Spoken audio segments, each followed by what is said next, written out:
Bonjour. Aujourd'hui, je vais vous parler de cette substance que tout le monde connaît, à la fois appréciée, détestée et redoutée, et qui reste néanmoins très controversée. Elle guérit, elle détruit, elle apaise, elle brûle, elle protège, etc., etc. Bref, je vais vous montrer ce qu'il se cache derrière l'alcool. Et comme le titre de la vidéo le précise, nous allons en découvrir ses secrets et ses liens qu'elle entretient avec cette science, entre guillemets, qu'est l'alchimie. Vous allez voir des choses étranges, des choses que très peu de monde ose dévoiler, ou plutôt que peu de monde ne veut dévoiler. Et des choses que vous ne trouverez nulle part ailleurs, en exclusivité, seulement ici, dans cette vidéo. Alors écoutez bien jusqu'à la fin. Et bien sûr, abonnez-vous à ma chaîne pour voir toutes les autres vidéos que vous pouvez partager sans limite, c'est gratuit. Le but n'est pas de faire de l'argent, mais de partager ce que je découvre et que des gens veulent nous cacher et m'empêcher de montrer. Commençons par sa définition et son étymologie, on va dire, officielle. Ce qui est écrit dans le dictionnaire. Déjà, vous allez voir, ça va se compliquer et nous allons rentrer tout de suite dans le vif du sujet. Bon, alors bien sûr, comme dans toutes mes vidéos, moi j'invente rien. Tout est basé sur des recherches, des réflexions qui en découlent. Vous pouvez croire ce que vous voulez, pas de problème, et tout retrouver sur Internet. Bon, alors ce dictionnaire, qu'est-ce qu'il nous dit? Plusieurs choses très intéressantes.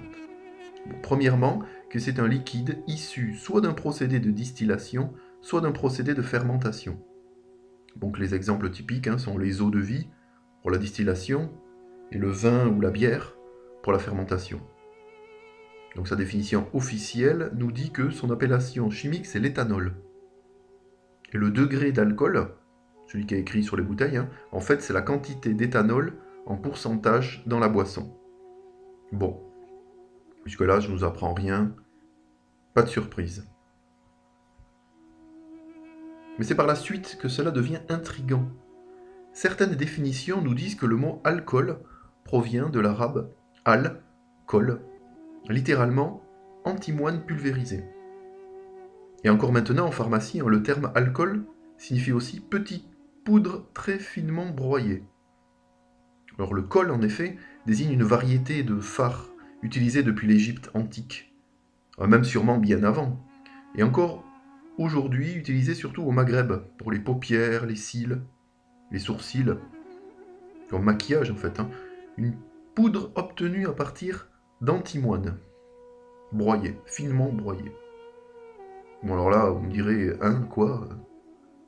Eh bien la légende ou l'histoire nous disent que la première apparition de l'alcool a été faite par hasard, bon même si le hasard n'existe pas bien sûr, dans une immense jarre en Mésopotamie il y a plus de 13 000 ans. De l'eau a été laissée à l'abandon avec des graines de céréales, elles se sont mises à fermenter et produire de l'alcool. Ensuite, certains en ont trouvé des utilisations diverses. Bon, et le lien avec l'antimoine, alors vous me demanderez, eh bien ces jarres étaient aussi destinées à la production de colle dont on vient de parler.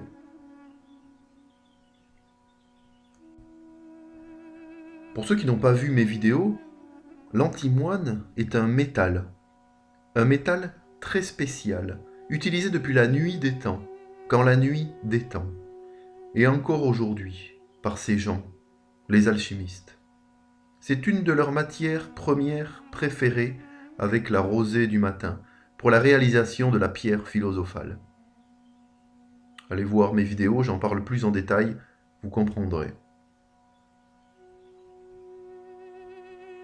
Alors je ne me ferai pas le plaisir de vous dire que ce métal, l'antimoine, fait partie des éléments dans la classification périodique des éléments, et que son numéro atomique est le numéro combien? 51, comme le célèbre alcool. Bizarre, non? Là aussi, allez voir mes vidéos sur ce nombre 51, j'en ai fait plusieurs. Mais toujours des coïncidences très étranges, mais continuons. Au passage, j'allais oublier le hasard, j'ai déjà parlé plusieurs fois en guématrie, lorsqu'on en assimile un nombre à une lettre, de la façon la plus simple, A égale 1, B égale 2, etc. Le plus simple décodage, eh bien ça fait hasard, 8 plus 1 plus 19 plus 1 plus 18 plus 4, ce qui nous donne au total, en additionnant le tout, calculé par vous-même, ça fait 51. Bon, votre commentaire, c'était une petite parenthèse sympathique. Alors continuons sur ce mot alcool, et voyons ce qu'il nous dit de près comme de loin. En dehors des définitions officielles, bien l'alcool c'est quoi? Al et kol. Al, bon c'est bien sûr Dieu en arabe, le Dieu de tous, puis vient kul. Kol, cool. Or cool c'est cool. L'alcool, c'est le Dieu cool. C'est aussi Dieu qui coule dans nos veines, comme la vie. L'alcool c'est donc la vie. L'eau de vie, c'est bien ça, le mot nous le dit bien. Mais cool, à l'envers, ça fait look, comme me l'a fait remarquer une amie, que je salue au passage. Alors l'alcool, c'est Dieu qui nous regarde? Peut-être. Et donc s'il nous regarde, c'est qu'il veut nous dire quelque chose. Un message, oui, un bon repas n'est rien sans alcool. Bon, ok. Vous voyez, en ouvrant un peu notre esprit, en réfléchissant, même sans miroir, on découvre des choses bizarres. Un nombre revient à de nombreuses reprises aussi, en plus de 51 quand on parle alcool. Bon, si on fait la somme guématrique, encore une fois, du mot alcool, on obtient combien? Alcool, 1 plus 12 plus 3 plus 15 plus 12, et ça nous fait 58. Bon, 58, vous verrez, il y a des choses cachées derrière, mais patientez, je vais vous le faire découvrir doucement. Dans ma réduction, déjà, 58, c'est 5 et 8, et 5 plus 8, ça fait 13. Et 13, c'est aussi Al, Dieu qu'on a vu tout à l'heure. 1 plus 12, ça fait 13. D'ailleurs, 13, si on reparle encore du tableau périodique, c'est le numéro atomique de quel élément? Un métal. Le plus brillant et lumineux de tous. Lequel? L'aluminium. Le symbole quoi? Al. Encore une fois. Bon, alors là, vous me direz quand même, il y a quelque chose, Nous sommes en plein dans le message. De qui? De Al, de Dieu, le vrai. Pas celui que les hommes se sont inventés et avec qui ils se battent depuis la nuit des temps, mais le vrai, celui qui est partout, celui qui est vibration. Celui qui est au-delà de tout, du cycle du temps et de l'espace, matérialisé par le nombre 12. Les 12 heures, les 12 signes astrologiques, les 12 mois de l'année qui recyclent et qui recyclent. Alors c'est logique que lorsque l'on sort de ce cycle, lorsque l'on dépasse ce 12, lorsque l'on transcende le matériel pour le spirituel, pour se rapprocher du vrai Dieu, lorsque l'on dépasse le 12, on arrive au 13. C'est peut-être là aussi la raison de la magie de ce nombre 13, qui porte à la fois chance et malheur.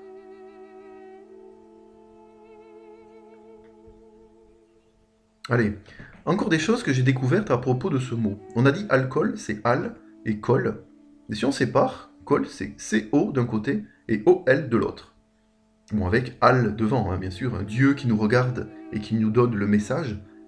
CO et OL. Alors CO, c'est quoi? Pas compliqué, C, c'est le croissant, la lune. Et O, c'est le disque, le soleil. CO, c'est donc la lune et le soleil. De notre côté, O et L, donc en plus des lettres, c'est aussi les formes de base pour toute construction. O, ça représente la roue, mais c'est le cycle, l'horloge, le temps. Et L, c'est l'équerre, la mesure. Et c'est à partir de ces deux signes, on pourrait les appeler ainsi, que l'on forme et construit les nombres magiques que sont pi et phi. En voici la démonstration. Donc pi, c'est simple, vous tracez un cercle de diamètre 1, et tout simplement, le périmètre du cercle est égal à pi. Exactement, c'est sa définition. O est donc lié à pi, le lien le plus direct, on l'apprend au collège. Phi, c'est un peu plus compliqué, mais je vais vous le montrer simplement.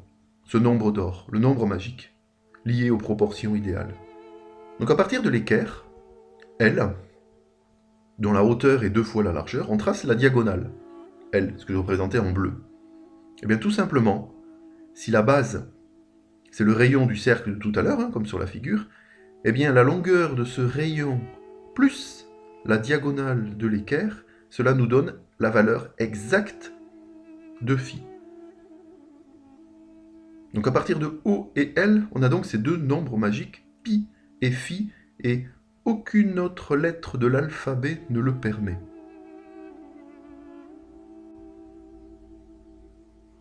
Bon, ensuite, en numérologie, A et L pour Al, donc on a vu, ça fait 13.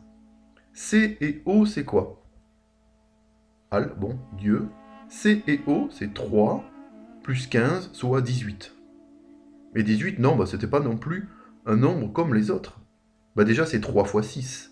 6, 6, 6, le nombre du diable, du démon, de la bête. Et c'est aussi à 18h18 que l'alarme a retenti pour la première fois dans la cathédrale Notre-Dame de Paris, avant l'incendie. Allez voir mes vidéos, là aussi, vous comprendrez. Donc 18, c'est à la fois la vie et la mort, le feu et l'eau. On fait le 18 pour éteindre le feu par l'eau, par les pompiers. Et OL, ça fait combien? 15 plus 12, OL, ça fait 27. Mais 27, là aussi, c'est 3 fois 3 fois 3. Les trois éléments à la puissance 3. Le soufre, le mercure et le sel. Le noir, le blanc, le rouge. 3 exposant 3. C'est ce qu'on appelle le cube parfait. Comme une pierre parfaite. La pierre, donc. Vous voyez où je veux en venir. Encore une petite chose étrange. 27, en chimie, vous pouvez chercher par vous-même, moi j'invente rien, c'est le numéro atomique de quel élément? Eh bien le cobalt. Bon, le cobalt, numéro 27. Et son symbole de cet élément, c'est quoi? C'est CO. Tiens, comme tout à l'heure, la Lune et le Soleil réunis pour la pierre parfaite. Bizarre, hein? Et même encore plus. Regardez la masse atomique qui est écrite. C'est 58, quelque chose. Mais 58, vous savez, regardez tout en haut. C'est la somme guématrique du mot alcool. Voilà, quand même, hein. Donc on a donc réuni et lié ensemble dans ce mot alcool les nombres 13 de Dieu, 18 pour la vie et la mort, le soleil et la lune, et 27 pour les trois éléments et la pierre,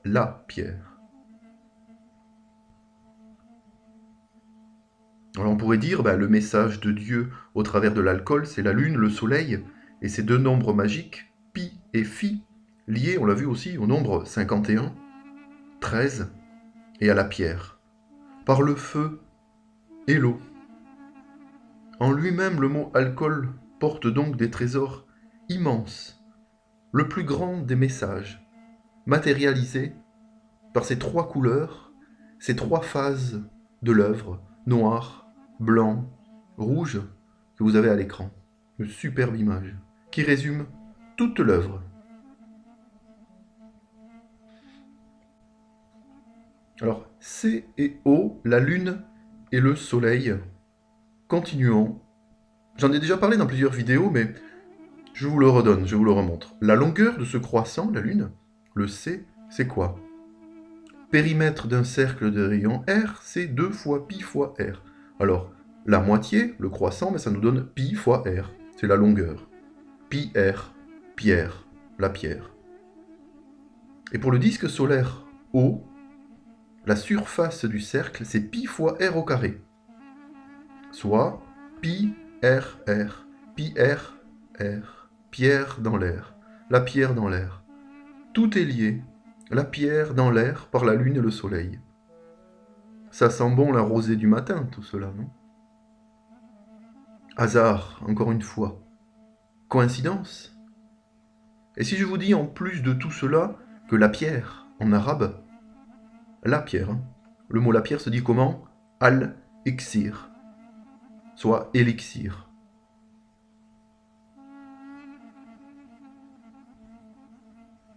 Allez, continuons et changeons de registre. À quoi sert l'alcool et quelles sont ses utilisations depuis des lustres? La réponse est simple. Regardez autour de vous. On l'utilise tous les jours, tout le temps, et pas que pendant les repas. Et cela depuis des siècles et des siècles. En fait, depuis qu'il a été découvert, ces applications se sont multipliées sans cesse et dans tous les domaines. Pour le chauffage, le fioul, pour se déplacer, l'essence, pour s'éclairer. Bon, peut-être pas aujourd'hui, mais avant, oui, les lampes à pétrole. En médecine, pas de médicaments, pas ou peu de traitements sans alcool. Et rien de plus efficace. La preuve, la seule substance qui élimine, on va dire, les virus, les bactéries, c'est l'alcool. Ce célèbre gel hydroalcoolique. Pour nettoyer, pour bricoler, l'alcool est là aussi. Pour allumer un feu, rien de mieux. Alors bien sûr, vous direz, pas de bon repas sans alcool. Un apéritif, au cours du repas, c'est le vin, en digestif, tout le long du repas il est là. Un mets sage s'accompagne toujours d'un alcool, comme je l'ai dit auparavant. Ou c'est l'alcool qui accompagne le mets sage. L'alcool est donc le mets sage. C'est à la fois le messager et le message. En fait, si on regarde bien aujourd'hui, sans alcool, que peut-on faire? Rien. On est donc dépendant, et même en l'ingurgitant, on en devient dépendant. Et pourtant, on nous dit qu'il est dangereux, ne pas boire d'alcool, s'en éloigner. Mais comme le dit le médecin alchimiste Paracels, tout est poison, rien n'est poison, c'est la dose qui fait le poison. Et même les médecins nous disent qu'un verre à chaque repas n'est pas mauvais à la santé, au contraire. Donc, littéralement, l'alcool est porteur d'un message, comme je l'ai dit, d'un message. Destiné à l'être humain, c'est clair. Oui, mais lequel?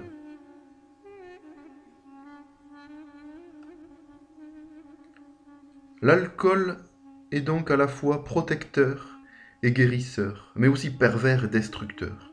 Il nous éclaire et nous assombrit. Il nous rend à la fois dépendants et indépendants. Il est diabolique autant que symbolique. Il nous rend fous, mais nous rapproche de Dieu, du vrai Dieu.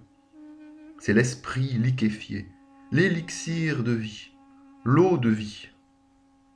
Et souvenez-vous, élixir en arabe, ça veut dire la pierre.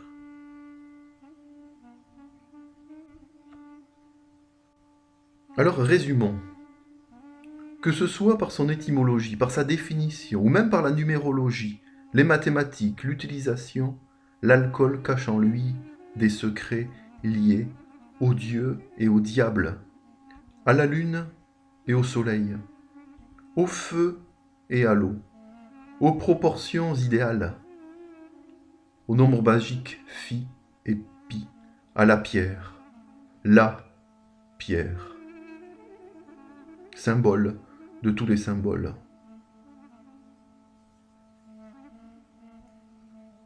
Et à l'antimoine, bien sûr, qui est appelé le sang de la pierre. D'ailleurs, si l'on reste en numérologie, antimoine, ça fait combien? A-N-T-I-M-O-I-N-E, 1, 14, 20, 9, 13, 15, 9, 14, 5, allez-y, regardez par vous-même, mais je vous donne le résultat, ça fait 100, pile, le sang. Pas de hasard, bien sûr, l'antimoine c'est le sang de la pierre.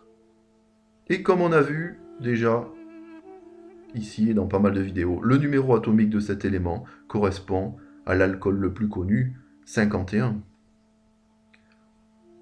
Le sang, Dieu, l'alcool, ils nous le disent bien, le vin c'est le sang du Christ. Et là aussi, il y a bien quelque chose de caché derrière cette phrase sacrée. Et le point commun, c'est le Graal, bien sûr. Le symbole, le vrai symbole. Mais c'est un secret. Je ne vous ai rien dit. Et même dans son procédé de fabrication, la distillation, on chauffe pour faire monter les vapeurs, puis les faire redescendre et les récupérer purifiées. Fixer le volatile. Ce qui est en bas est comme ce qui est en haut, ce qui est en haut est comme ce qui est en bas. C'est le combat du lion et des aigles. Cela ne vous rappelle rien? La table d'émeraude, Hermès Trismégiste.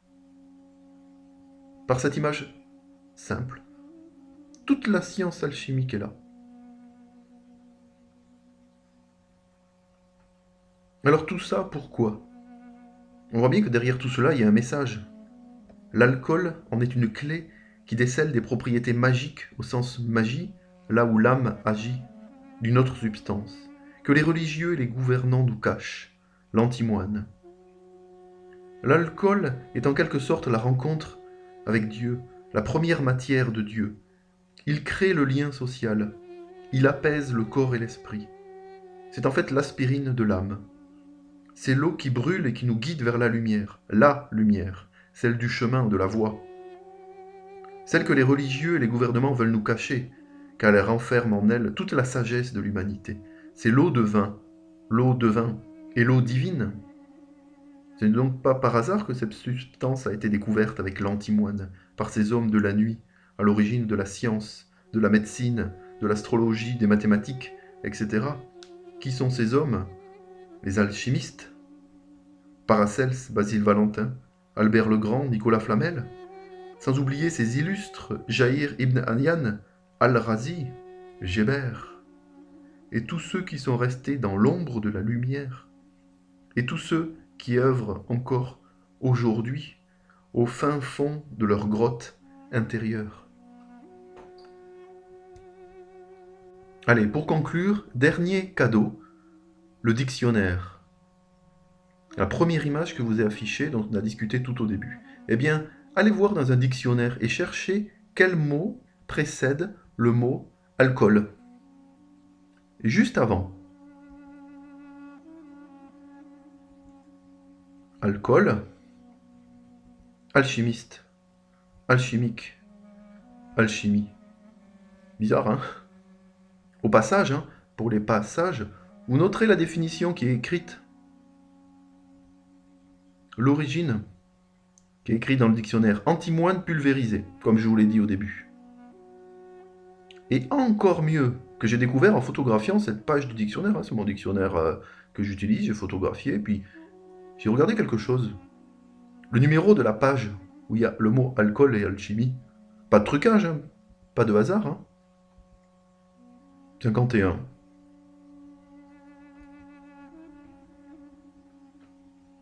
Comme j'ai dit, pas de trucage, c'est un Larousse. 1990, bon, un peu vieux, ok, vous voyez, pas mal utilisé, mais... Bon, c'est sûr que dans d'autres dictionnaires, le mot alcool ne sera pas la page 51. Mais ce qui précède l'alcool, c'est l'alchimie. Et j'ai voulu vous partager ce joli petit cadeau que m'a fait ce livre. Le dictionnaire. Là, tout est écrit, et là où tout se cache, quand on lit au-delà des lignes, au travers des lignes. Mais tout y est. On y découvre des indices pour trouver le trésor, le vrai trésor. Ce beau livre est la plus belle des cartes et la plus belle des clés. D'ailleurs, ça sera mon dernier cadeau, regardez ce qu'on peut faire avec ces lettres. Dictionnaire.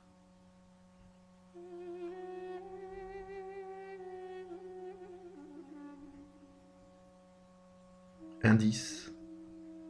Or. Né. Le dictionnaire est bien, comme je l'ai dit, un lieu d'indices pour la recherche du vrai trésor. Le dictionnaire, c'est donc la langue qui lui est associée pour le décodage, la langue des oiseaux, bien sûr, là où l'or naît.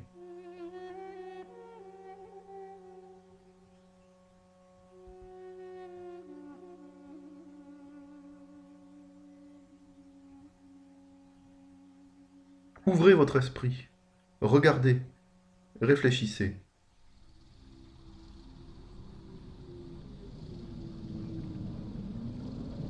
Bon, avec tout cela que je vous ai servi sur un plateau d'argent et doré, eh bien, ça fait réfléchir un minimum, non?